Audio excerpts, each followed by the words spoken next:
Thanks for joining us for this episode of The Fix. Today we talk about post-imperial nostalgia after Article 50, soft drinks and Kendall Jenner, Killer Mike on luxury communism, and the upcoming French elections.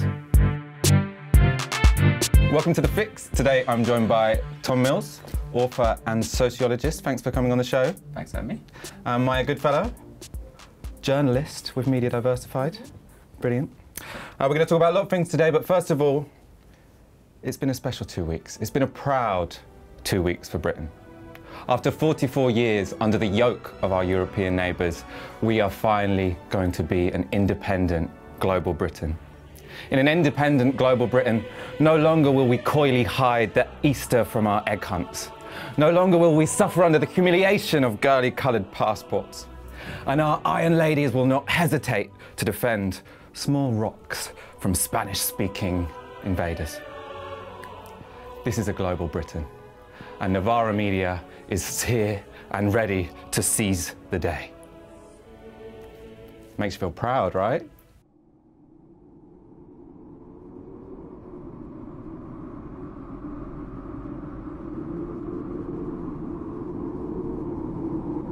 I mean, lots of it's a joke, right? The passports, the eggs, whatever. Some serious things have happened in the last 2 weeks, which are related to Brexit and the triggering of Article 50. One is we are beginning to see what global Britain might look like. That has involved a visit by Theresa May to Saudi Arabia. Tom.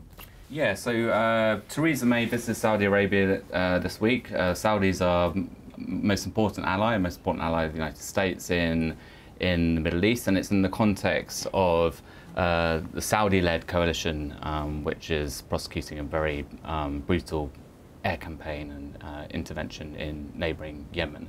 So I suppose politically, for Britain, there's the context of this is first of all our support for Saudi Arabia in prosecuting that war, which isn't very well known. I think there was a poll out that said half of the people in Britain didn't even know that there was a conflict going on in Yemen, and in which we have a very active role. And since the war started, because it's not just any old trade deal we're trying to do with Saudi Arabia, right?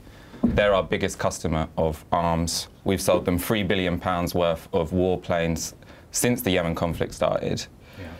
I mean, there's something kind of shameless about it, you know, like Theresa May rushing over to Trump, now she's rushing over to Saudi Arabia. Do you think she's going to get away with it? Well, I mean, I think the British state has been getting away with this kind of thing for years, and there's a real hypocrisy to it. If you look at what's happened, there is resistance. Jeremy Corbyn, now that he's leader of the Labour Party, has spoken out time and again about Britain's support for Saudi Arabia and selling arms to Saudi Arabia.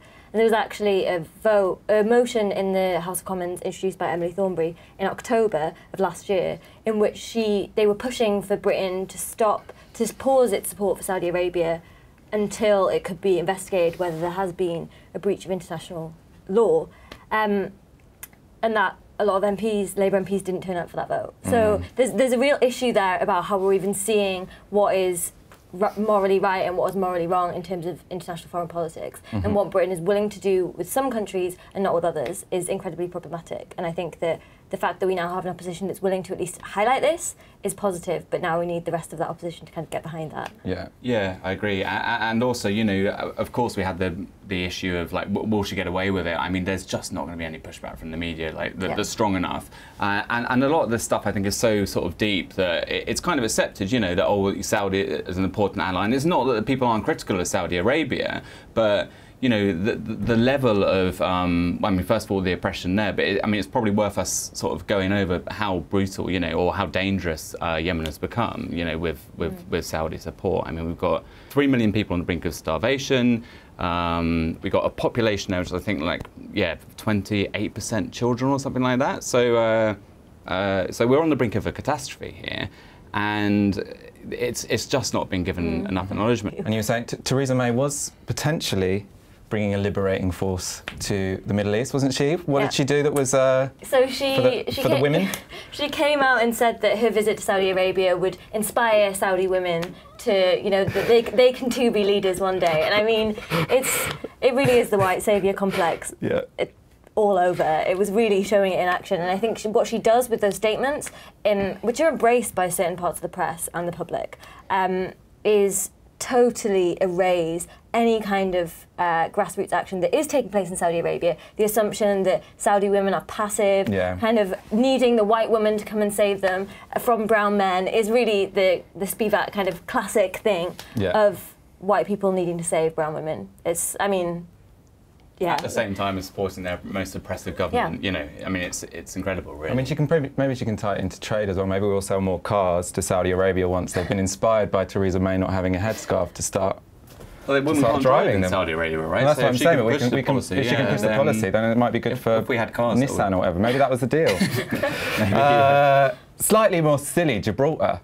Actually, before we chat about it, I want to show Michael Howard, who, without doubt, had the most hilarious ruling class breakdown this week. Michael Howard.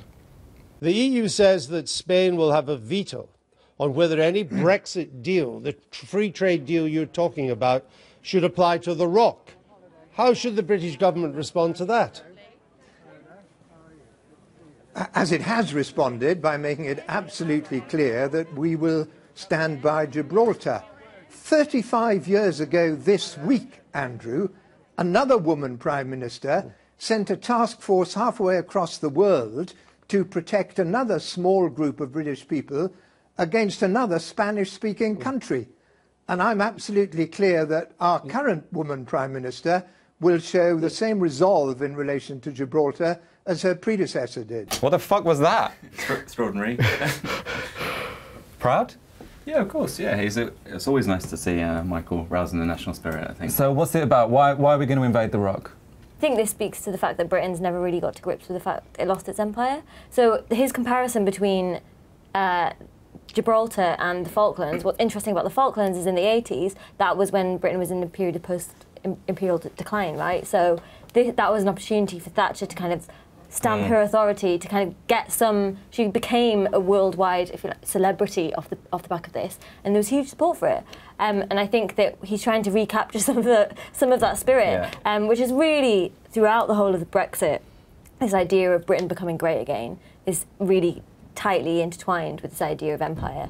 And I think that what we're seeing is him banging that drum in order to distract from what's potentially going to be catastrophic negotiations, but more broadly the state that the Tories are leaving Britain in. Yeah, so that's the thing we're never sure about, is this old Tory grandees living out their pork quaffing dreams of when they were at Oxbridge chatting about British imperial past, and is this an embarrassment for them, or is this quite a clever strategy about distracting Britain, or Britain's population, from potential future economic woes under the cloud of happy post-imperial nationalist nostalgia? I mean, which one do you think it is? Yeah, so I mean, I would caution against finding it funny, because I actually think it's incredibly serious, and I think that it does speak to something, whether or not there's huge support for it now. But I think that if they bang this drum, if they continue to do that, which they may not, but if they choose to do that, then it speaks to something really problematic within Britain, the fact that this country's never got to grips with its with its colonial legacy. And I think when they keep talking about British culture, which is something that comes up time and again, protecting our culture, protecting our national identity, well, what is that? What is the identity? And it's very easy to wrap that identity around this militarism that's so deeply entrenched in the country. So I think it could potentially be an incredibly dangerous move if they continue to do this in different ways.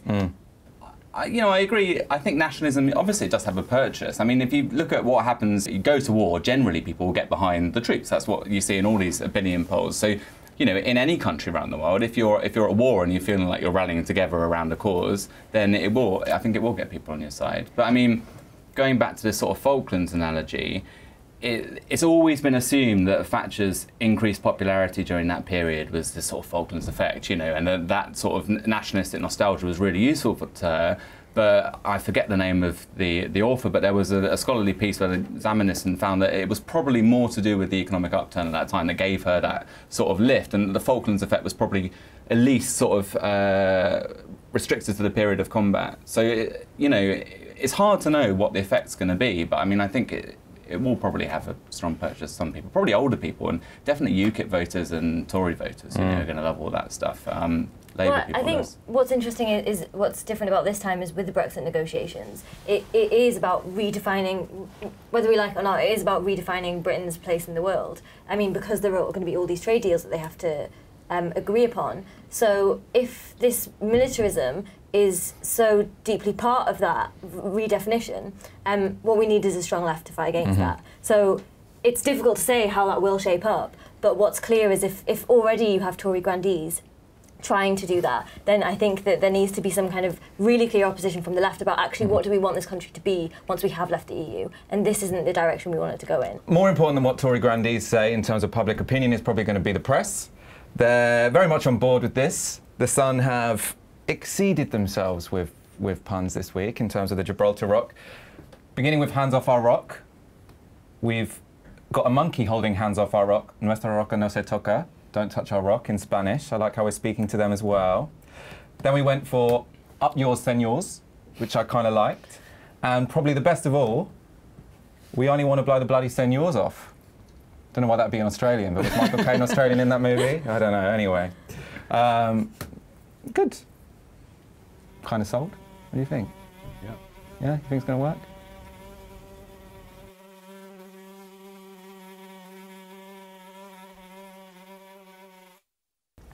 Okay, so we covered quite a lot of Whoppers already, but none of them quite made it to Whopper of the Week.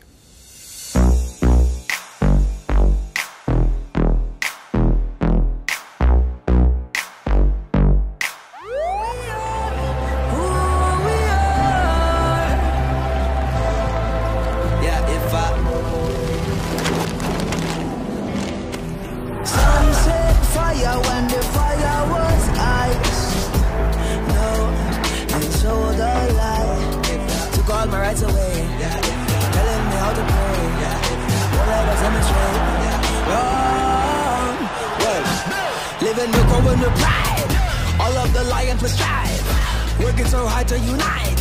United, we tired of lies. Tired of lies. We are the lions. We are the chosen. We gonna shine out the dark.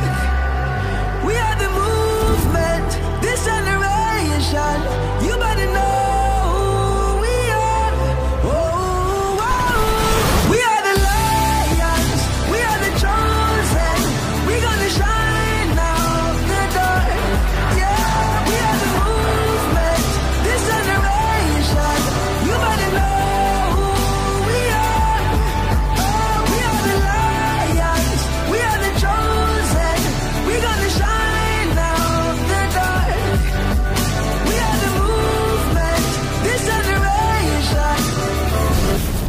What did you make of it? Inspired? You want to join the conversation?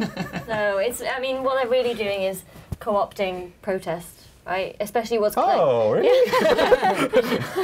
But, I mean, everything that's happened in the US over the past couple of years, it really speaks to this idea of kind of using movements like Black Lives Matter, everything they represent, and trying to monetize it. Yeah. And the way they use Kendall Jenner, she rips off this blonde wig, hands it to a black woman, walks out into the street and joins the protest as if she's kind of some saviour of the movement, is just, it entirely erases the police brutality, it entirely erases the politics of it, and it's, I mean, you can see why it was pulled. To be honest, I thought it was quite impressive, the quickness with which Twitter managed to get them to pull the advert. I mean, there was a lot of pissed off people. I think it had been pulled before I even realised what was going on. Because you know when you come to these things slightly late and there's loads of memes going on and you're like, what's everyone talking about? You know, the memes. Favourite meme in response? Mine was Malcolm X. Malcolm X. Yeah, that was, I mean, when you only got Coke. The one with the pepper spray was good, whether he's walking past. And one with a Molotov cocktail. Yeah. I love it when a good controversy brings out the best in Twitter. Makes me feel fuzzy inside. Yeah, for a little while. Makes me feel glad I live in the 21st century. Now for our section which celebrates when people say something I think that really pushes forward British discourse and the politics of our country. It's Awokening.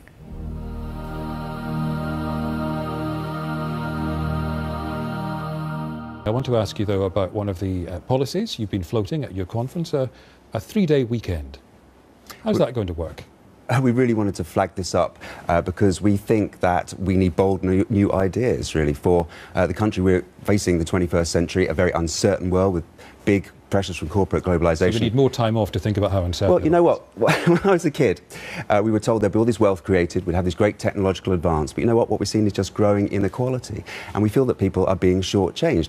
I think there's a lot of evidence that suggests that when people are exhausted, their productivity goes down. And what we're suggesting here is that we are now the 6th largest economy in the world. People are working ever more hours, getting ever more stressed, getting ever more ill health, mental health problems as well.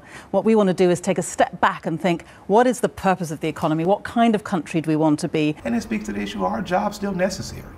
You know, should we still be pushing that agenda of capitalism that forces people to work at the lowest possible wage to enrich the top? So, you know, we're going to have to rethink totally. It's more than just saying, hey, those people voted for Brexit or voted for Trump and those people are obviously racist. That's not true. Some people are just afraid and they want jobs and they want to be able to support their families.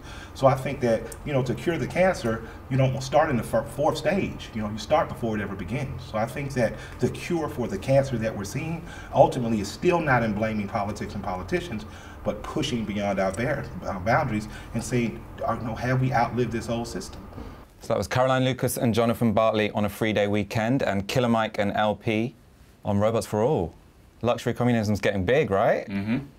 Coming soon? Yeah, I mean, I think this idea of the 3-day weekend it's not a bad one. Like Caroline Lucas was saying, this idea that our productivity it's not great, and it's certainly not going to be detrimental to have a 3-day weekend. The reaction from a lot of people in the establishment kind of suggests it's a good idea. I think that the 3-day weekend is a winner, like more than universal basic income, because you don't have that argument about it being damaging for the deficit, etc., etc. It's not about spending, it's just saying we don't need to work this hard. The thing is, everyone loves the bank holiday, right? So it'd be like, we could do this every week. I mean, who's going to argue against that? Like on TV, like you really are going to look pretty stupid, I think. You know, you're going to be making all these sort of economic arguments. Oh, what's going to happen to productivity? Even like the wonkish stuff doesn't make sense because you know the productivity is low anyway. So it's like if you condense it. It's also another one where there's a progressive idea which you can explain to people in terms that they understand. So Caroline Lucas is saying, you know that when people work really long hours, they get less productive. Everyone knows that in the last 2 hours of work, they can't concentrate, or that on a Friday they don't give a shit about their job. So it's like you can really get people to understand where you're coming from. Robots for All, do you see it happening? Yeah, well, it's interesting that it's sort of getting a bit more mainstream, isn't it? It's not really it's not the stuff that policy is made of, is it? We're going to robots for everybody yet, but there is so the French, we're going to talk about the French elections in a little bit, or we've got an interview on them, but they have Hamon, who's the Socialist Party candidate. His policy is a universal basic income funded by a tax on robots. So the idea is any time a business replaces a worker with a robot, they have to pay the equivalent of the national insurance that the worker would have paid for the robot. And then that money goes into a pot which can fund a universal basic income. So robots are paying taxes now? So robots are paying, well, businesses are paying taxes for the benefit of getting robots. So society gets to benefit from their productivity gains. Labour are a little bit behind on this one. I mean, Corbyn hasn't said anything that's particularly luxury communism, although he did bring up one policy that was universal this week, which got probably a bit more flack than it needed. Universal free school meals for primary school children. Too much for some. Tell us what went down, Tom. Yeah, so the idea was you'd extend the free meals and then you do it basically by introducing a tax on the private schools, which they should be paying anyway. So it's like, it's a provision of food for primary school children, which, you know, generally I think most people would be in favour of, and with a sort of suggestion of something like a class war or redistribution, it's going to be based on a taxation of the private schools, which is of course a good thing. But predictably, with most of the people in the media sending their kids to private school and having gone to private school themselves, didn't like the idea very much. And then there were lots of different people coming up with lots of reasons why this wasn't, in fact, a good policy idea at all, which got increasingly farcical. I mean, there was one that sort of said, oh, you know, it sounds like a good policy, but actually all that's going to happen is some people who aren't that rich who send their kids to private school, they're going to send their kids to state schools. And that was seen as like, oh, yeah, that would be a really bad thing. Even though presumably that would open up more wealth for them to spend into the economy. So it's just like bizarre stuff like that. And what other arguments were there? I mean, well, so the idea that it's a punitive tax on private schools, I mean, it's ending a tax break. Yeah. So at the moment, private schools don't pay VAT because they're considered charities, even though all they're doing is reproducing the establishment that destroys day by day. And the other argument was that Jeremy Corbyn's policy of making free school meals universal was regressive because it's benefiting middle-class families as well as the poorest families.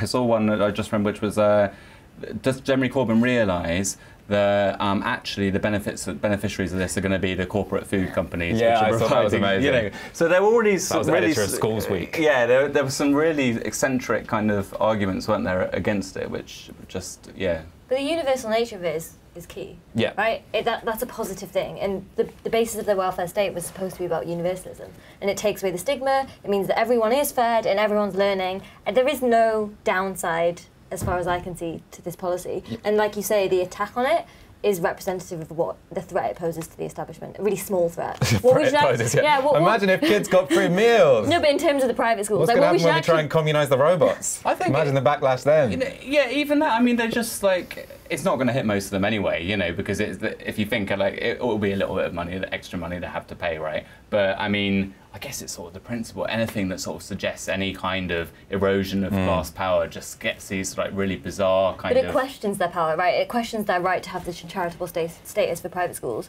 I mean, what would be an even better policy would be to say, let's just get rid of them altogether, right? I mean, maybe you have to do it softly by softly approach, but this idea that some parents will then choose to send their children to state schools is great. What you want is pushy parents asking for the state sector, which is so desperately underfunded, to be better. The more people that go to state schools, the more likely it's going to be that they're forced to improve and the government is forced to give them funding. So I think the negative response to the universalism of it sort of shows how far the left have degenerated in their understanding of, or the liberal left have degenerated in their understanding of the welfare state as something which was about the state having a role in the economy so that we can have a more rationally organised society. That's what the NHS was based on, right? The state's the best people at providing healthcare and it should go to everyone. Why not? It's the best anyway. To one where the welfare state is based on having a real scarce pot of money and you having to target that to only the poorest people to try and alleviate some sort of poverty instead of creating a new system which is actually better for all of us. And that's what allows the whole scroungers debate to survive, right? It's that frame of scarcity. It demonises the poor in a really unhelpful way. It's a stigma. Yeah. And I think also, you know, like the Liberals have never been interested in that sort of in that collective vision anyway. You know, it's always been about can we improve some of the worst conditions of the system. It's been the Liberal vision, you know, from the Victorian period even to the expansion of to the point that the welfare state gets created, you know, and that sort of merged with the Labour movement and the left. But the Liberals have never been committed to this stuff. So it's 2017. We spent more than 5 minutes without talking about nationalism, so well done, everyone. We're going to go back to that now because the French elections are coming up and the Front National are doing better than they've ever done before. Earlier this week, I caught up with Aurélien Mondon to discuss the rise of the National Front in France. So why do you think the Front National have been quite so durable, always being at around 15% since the mid-80s? I think a lot of it is down to the Front National strategy already. We tend to think of Marine Le Pen as responsible for the so-called de-diabolisation, the de-demonization of the party, but actually this started way earlier. It started in the 1980s and 90s when some intellectuals on the far right realized that to gain political power, you needed to gain cultural power. And so you couldn't rely on the good old biological racist tropes, and you needed to move to other realms. And so they moved to cultural racism instead, which is, you know, we're not superior to you, we're just different. And difference is great, but let's keep us apart, right? So that we keep our differences and our cultures and so on. Concretely, what platform is Le Pen standing on? What policies is she advocating? At the moment, she's trying to appeal to very, very different people. The traditional electorate of the Front National is a kind of lower middle class electorate of small businessmen, artisans, craftsmen, you know, shopkeepers and retired people and so on, and that's the electorate that you find, for example, in the southeast of France. That's where the Front National has always been very, very strong. But then the other side of the electorate, and of course I'm simplifying here because there are many nuances in the electorate, but if you want to simplify, then there's the north of France, which is much more kind of old working class areas, which have mostly turned to abstention, but also partly the new generations, the younger people, have turned to the Front National. And so the Front National has to balance between these two very, very different electorates. One of them who wants lower taxes, one of them who wants almost neoliberal policies. And so Marine Le Pen is promising to reduce taxes. She's promising to cut kind of the welfare state as well. But at the same time, she's promising to increase the welfare state, and she's promising to kind of give people more money and give people more kind of security and things like that. So it's kind of it's a program that really just pulls in so many different directions that it's just inviable. But it seems to be working at the moment. But for how long? I think that's quite interesting. If Le Pen never manages to breach that 50% in a second round, or if the National Front never actually come to government, to what extent are we already witnessing a rise in racism in French society, or a rise in the acceptability of that kind of politics? Well, that's the thing. I mean, that's the thing, again, that a lot of people tend to forget when they see the Front National losing an election. There tends to be some celebration. And, in 2007, when Jean-Marie Le Pen gets only 10% of the vote and Nicolas Sarkozy kind of siphoned most of his votes, I remember an interview by Marine Le Pen where she's asked, is this the end of the Front National? Is this the end of Jean-Marie Le Pen? And she said, well, I don't think it's the end of the Front National, and in any case, that's the victory of our ideas. And she was totally right. Nicolas Sarkozy won, and he pummeled the Front National simply by stealing a lot of his rhetoric. And of course, he couldn't deliver on this rhetoric. But for 5 years, he kept, making these comments about Islam, against immigration and things like that. And these become normalized. And you can see that with regard to Islam in France, for example. It's kind of fascinating in France where you see these Islamophobes going on TV, being front page of magazines, publishing books like Éric Zemmour, with mainstream publishers, complaining that in France you cannot talk about Islam. And it is true, in France you can't talk about Islam unless you're in front page of a magazine, unless you're in primetime TV, unless you're on a very big radio show and things like that. No one talks about Islam except all these people, which is completely mad. And so if Marine Le Pen loses in 2017, it will depend how she loses. And that's what's going to matter, really, because if she gets 20% of the vote in the second round, well, if she loses in the first round already, that's going to be a massive defeat. If she gets to the second round but gets only 20-25% of the vote the same way her father did, that would be a massive defeat for her as well. But if she gets 35%, she will anchor herself as a mainstream candidate, and that becomes very problematic here. So she will force the debate, the 2 weeks after the first round will be played on her cards. That was Aurélien Mondom. For a longer version of that interview, see the description of this episode. And we're about done, which is good because it's hot outside. In honour of Kendall Jenner. To finish, favourite soft drink, Tom? Ginger beer, no question. Oh, nice. Sprite, I'd probably say. Sprite, classic, kind of, I'm pretty indifferent to it. None of you chose Pepsi, so the advert didn't work. I have to say, when it comes to appropriation of popular movements by transnational, multinational corporations, mine's a Coke. I like to teach the world to sing. Sing with me. Perfect harmony.